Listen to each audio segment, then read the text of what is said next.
Hello दोस्तों, नमस्कार। आप सभी का सरकारी तैयारी चैनल पर स्वागत है। दोस्तों, हम लोग बात कर रहे थे यूपी पीसीएल एग्जीक्यूटिव असिस्टेंट से रिलेटेड जो भी इम्पोर्टेंट टॉपिक हैं, इम्पोर्टेंट टॉपिक हैं सेपरेट सेपरेट सब्जेक्ट्स की, उसी के रिगार्डिंग मैं यह वीडियो बना रहा हूँ। हमने प्रीवियस 2 वीडियोज़ अपलोड की हैं। पहली रही है रीजनिंग से रिलेटेड जो भी इम्पोर्टेंट टॉपिक हैं, आप सभी को क्या क्या टॉपिक पढ़ के जाना है एग्ज़ाम में, जिससे आप सभी लोग अच्छा स्कोर कर पाएँ। और नेक्स्ट वीडियो रही है हमारी हिंदी से रिलेटेड जो भी इम्पोर्टेंट टॉपिक है, मैंने उसको भी बताने का प्रयास किया है।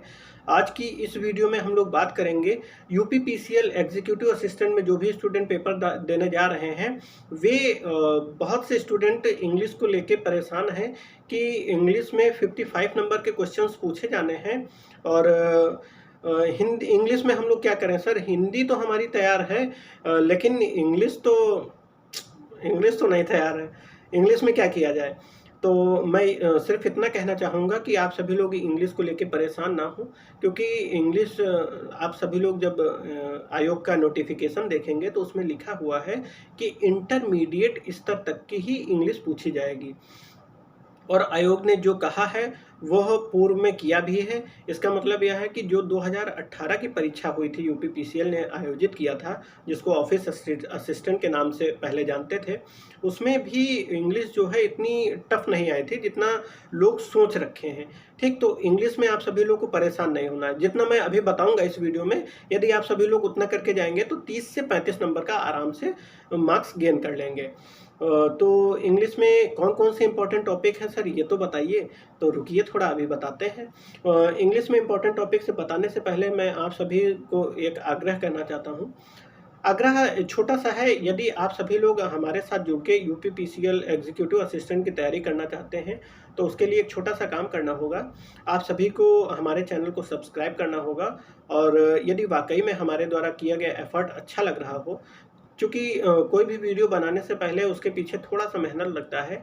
आप सभी को इम्पोर्टेंट टॉपिक ऐसे ही नहीं बताया जा सकता जब तक कि उसका पेपर का एनालिसिस न किया गया हो।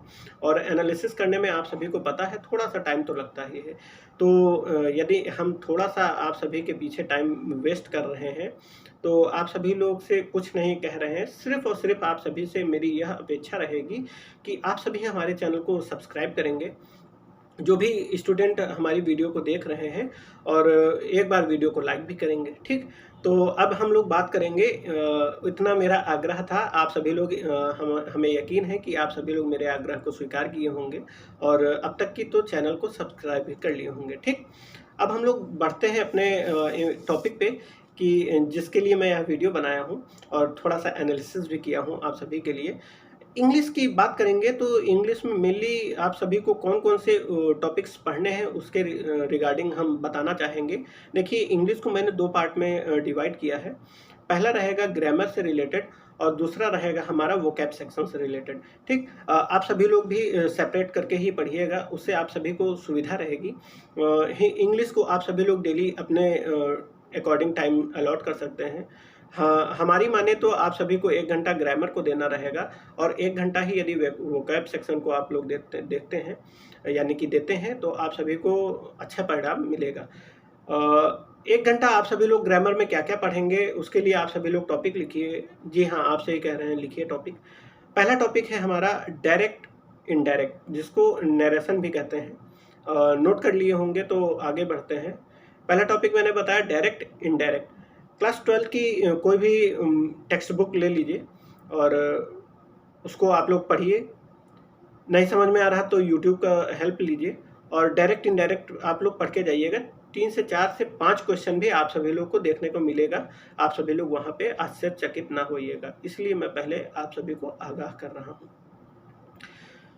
पहला टॉपिक हो गया हमारा डायरेक्ट, इनडायरेक्ट। अब दूसरे टॉपिक पे हम लोग मूव करेंगे, जो कि नोट करिए, आपसे ही कह रहे हैं, इधर-उधर क्या देख रहे हैं।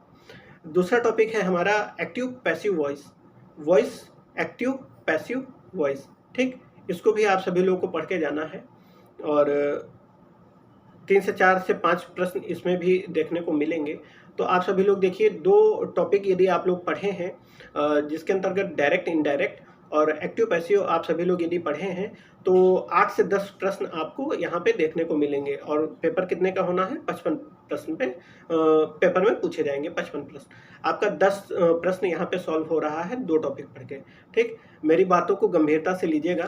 तो मैंने बताया डायरेक्ट इनडायरेक्ट और active passive voice 2 topic complete कर लिए हैं। अब तीसरा नोट करिए, पैसेज, अनसीन पैसेज, उससे 5 प्रश्न आपको देखने को मिलेगा। ठीक, अनसीन पैसेज नोट करिए, अनसीन पैसेज कॉम्प्रिहेंशन जिसे कहते हैं, आपको उसमें से भी 5 प्रश्न मिलेंगे। तो यदि औसतन देखा जाए तो 14 से 15 प्रश्न आपको 3 टॉपिक से देखने को मिल गए हैं। ठीक है, गंभीरता से लीजिएगा बातों को। 3 टॉपिक हमने बताया, पहला है डायरेक्ट इनडायरेक्ट, दूसरा है एक्टिव पैसिव वॉइस, तीसरा है अनसीन पैसेज। ठीक, अब चौथा है हमारा figure of speech. Figure of speech जिसको हिंदी में कहते हैं अलंकार। ठीक, फिगर ऑफ स्पीच जिसको हिंदी में क्या कहते हैं, अलंकार। हिंदी में आप लोग अलंकार पढ़ेंगे तो इंग्लिश में भी आप लोग पढ़िएगा फिगर ऑफ स्पीच। ठीक, 4 टॉपिक मैंने बताया, फिगर ऑफ स्पीच से भी 3 से 4 प्रश्न आपको देखने को मिल सकता है। ठीक, तो फिगर ऑफ स्पीच के नोट कर लिए हो तो हम आगे बढ़ते हैं, नेक्स्ट टॉपिक बताते हैं। नेक्स्ट टॉपिक है हमारा transformation of sentences. Transformation of sentences यानी कि आपको सिंपल सेंटेंस दे दिया और बोल रहा है एग्जामिनर कि कंपाउंड सेंटेंस को फ्रेम करिए, और यदि कंपाउंड सेंटेंस दे दिया तो बोल रहा है कॉम्प्लेक्स सेंटेंस फ्रेम करिए, और सिंपल सेंटेंस दे दिया कॉम्प्लेक्स सेंटेंस। तो आपको ट्रांसफॉर्मेशन ऑफ सेंटेंस को आना चाहिए। ठीक, आप लोगों ने 12th की क्लास में पढ़ा होगा सिंटैक्स, तो सिंटैक्स से रिलेटेड भी इसमें प्रश्न पूछने को मिलेंगे। ठीक, तो मैंने कौन कौन से टॉपिक बता दिए, आप सभी लोग नोट किए हो तो बोलिए। देखिए, पहला डायरेक्ट इनडायरेक्ट नोट किए हैं, दूसरा एक्टिव पैसिव वॉइस नोट किए हैं, तीसरा हमने अनसीन पैसेज नोट किया है, और चौथा फिगर ऑफ स्पीच, और 5वां हमने बताया ट्रांसफॉर्मेशन ऑफ सेंटेंसेस। ठीक, इससे भी 3 से 4 प्रश्न आपको देखने को मिलेंगे। देखिए, प्रत्येक टॉपिक से 3 से 4 प्रश्न आपको देखने को मिलेगा। यहाँ पे ज़्यादा टॉपिक नहीं है हिंदी की अपेक्षा। ठीक, तो इसमें कुछ कम पढ़ के ही आपको ज़्यादा मिल रहा है। तो इतना आप सभी लोग नोट कर लिए हो तो हम आगे बढ़ते हैं। Fill in the blanks. Fill in the blanks आपको करके जाना है। Fill in the blanks, sentence एक दिया होगा और बीच में जगह छोड़ी होगी और नीचे 4 ऑप्शन दिए होंगे, और सेंटेंस के अकॉर्डिंग कौन सा अप्रोप्रिएट बैठ रहा है ऑप्शन, उसमें आपको देखना है। अब इतना रहा हमारा ग्रामर का सेक्शन। ग्रामर के सेक्शन में इतना ही आपको पढ़ना है। मुश्किल से 5 से 6 टॉपिक बने होंगे, आप सभी लोग इतना पढ़िएगा ग्रामर के सेक्शन में। अब हम लोग वोकैब सेक्शन, जो कि हमारा सेकंड सेक्शन है वोकैब सेक्शन, उसके बाद बात करेंगे। तो पहला है हमारा one word substitution. Vocab section के बारे में उसको नोट करते चलिए, बाद में आप सभी लोग भूल जाएंगे, नोट कर लीजिए। वन वर्ड सब्स्टिट्यूशन हो गया वोकैब सेक्शन में। दूसरा हो गया हमारा सिनोनिम्स और एंटोनिम्स, जिसको साइनो एंटो बोलते हैं। तो वोकैब सेक्शन में हो गया one word substitution, antonyms, synonyms और इडियम्स, फ्रेजेस, और कौन सा है, बस देखिए। अब आप सभी लोग बोल रहे थे कि इंग्लिश बहुत टफ है सर, उसमें हम लोग क्या करेंगे, कितना आसान है।